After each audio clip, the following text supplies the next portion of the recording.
បាទសួស្តីពុកម៉ែបងប្អូនទាំងអស់គ្នានៅក្នុងបណ្ដាញសង្គមបាទថ្ងៃនេះខ្ញុំបាទជំទាញមកបង្ហាញការដ្ឋានខ្ញុំបាទដែលមានទីតាំងស្ថិតនៅក្នុងភូមិព្រៃជរឃុំព្រៃញៀតនៅស្រុកកងវិស័យខេត្តកំពង់ស្ពឺពុកម៉ែបងប្អូននៅសម្រាប់ការដ្ឋាននេះជាផ្ទះមកកពើ5ពុកម៉ែបងប្អូនណាសម្រាប់ផ្ទះនេះមិនចាញ់ពីផ្ទះវិឡាទេពុកម៉ែបងប្អូនជាផ្ទះមកកពើ5ខ្នាតធំសម្រាប់តសជ្រុងជ្រីអីគឺស្អាតមែនតើពុកម៉ែបងប្អូនមើលខាងអត់ចាញ់តែវិឡាទេតែនេះមានទំហំ7ម៉ែត្រក៏នឹង15ម៉ែត្រពុកម៉ែបងប្អូនណាហើយសម្រាប់បន្ទប់គេមានចំនួនដល់ទៅ3បន្ទប់គេពុកម៉ែបងប្អូនមើលតាមតសពុកម៉ែបងប្អូនណាហើយតាមតសនេះគឺយើងបិទការ៉ូទាំងអស់ក្នុងនេះយើងដាក់កញ្ចក់ហើយទ្វារពុកម៉ែបងប្អូនពាក់ព័ន្ធនឹងទ្វារគឺយើងប្រើទ្វារសុវត្ថិភាពទ្វារខ្នាតធំពុកម៉ែបងប្អូនទ្វារនេះ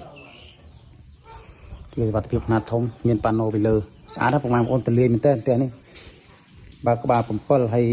សម្រាប់អត់យើងរៀបអត់20ខាងព័ទ្ធជំវិញខាងក្នុងអត់10បងប្អូនហើយសម្រាប់ការ៉ូខាងក្នុងយើង highlight ខ្មៅចឹងបងប្អូនទ្វារយើងដាក់ទ្វារសុវត្ថិភាពទាំងអស់បន្ទប់គេងមានចំនួនដល់តែ3បន្ទប់គេងទលាបងប្អូនផ្ទះនេះហើយសម្រាប់ម៉ូតបដានសិតបដានម៉ូតទាំងអស់បងប្អូន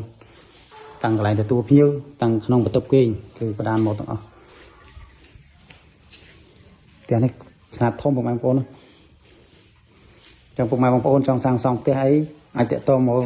ខ្ញុំបាទចឹងតែមកការបានតាមរយៈ page ឬក៏តាមទូរស័ព្ទបានបងប្អូនណាអញ្ចឹងផ្ទះនេះមានបន្ទប់គេងចំនួន3បន្ទប់ទឹក2ផ្ទះបាយ1និងកន្លែងទទួលភ្ញៀវដ៏ធំមួយផងដែរបងប្អូននេះជា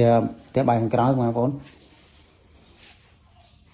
ផ្ទះបាយខាងក្រោយហើយបន្ទប់ទឹកនេះខាងនេះបន្ទប់ទឹក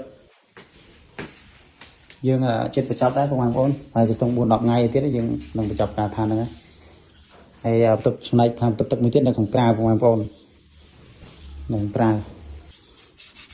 បងប្អូននេះសម្រាប់មកចំហៀងទៀតបងប្អូនចំហៀងផ្ទះនិយាយទៅផ្ទះនេះ